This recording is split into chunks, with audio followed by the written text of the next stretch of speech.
જો એક અહીંયા લસાનો એક્ઝામ્પલ આપેલો છે. હવે આ એમસીક્યુ કોન્સ્ટેબલ 2025 ની અંદર પૂછાઈ ગયેલો છે. બરાબર. હવે લસા તો છે પણ એની અંદર બી બહુ મોટી મોટી સંખ્યા છે. 3 આંકડાની સંખ્યા આપેલી છે. બરાબર. અને કેટલી સંખ્યા આપેલી છે? 3 ને 2 5 સંખ્યા ટોટલ આપેલી છે. તો 5 સંખ્યાનો લસા શોધવાનો છે. બરાબર. તો આપણે લસા માટે સૌપ્રથમ શું કરીએ છીએ? અવયવો પાડીએ છીએ. બરાબર. અવયવો પાડીએ છીએ. પણ આની અંદર તમે એક વસ્તુ જોજો.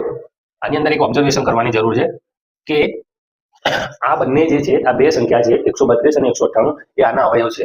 બરાબર. આ જે 3 સંખ્યા આપેલી છે એ આ બંને અવયવો એ 396 ના અવયવ, બંને સંખ્યા આ 396 ના અવયવ છે. બરાબર. કઈ રીતે છે એ તમને કહો. 132 હોય, 132 ગુણ્યા 3 કરો તો 396 જવાબ આવશે.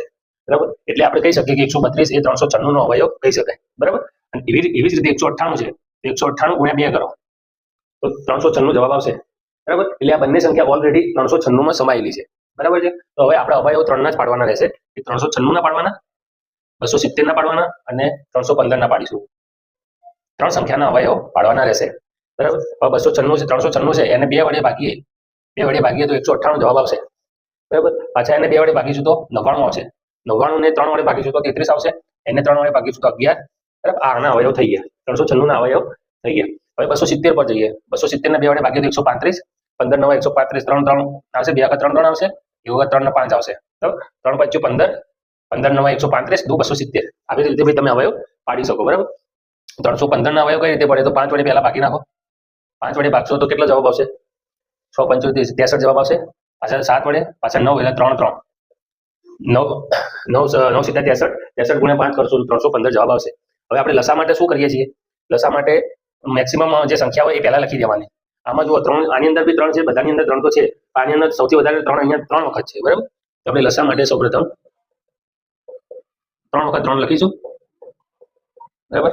આમાં 2 છે, આમાં 2 છે, આમાં 3 છે. બરાબર. એટલે આપણે 3 વખત 3 લખી દીધા. હવે 2 ઉપર આવીએ તો મેક્સિમમ અહીંયા 2 વખત છે. બરાબર. આની અંદર 1 વખત છે, આમાં નથી, પણ આમાં 2 વખત છે તો 2 વખત લખી દેશું. હવે 5 ઉપર ને 7 ઉપર ને 11 ઉપર એ 3 એક વખત છે. 5 બી 1 વખત છે, 7 બી 1 વખત છે અને 11 બી 1 વખત છે. બરાબર. જોઈ લો. હવે આનો બી જે બી સરવાળો જવાબ આવશે એ તમારી લસા આવશે. આનું તમે કેલ્ક્યુલેશન કરશો તો તમને મળી જશે.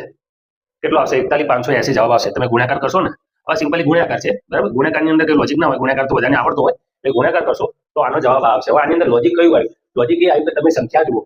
સંખ્યા 3 સંખ્યા, આપણે 5 સંખ્યા છે, 1 2 3 4 5. 5 માંથી આપણે ફક્ત 3 ના જ અવયવ લીધા.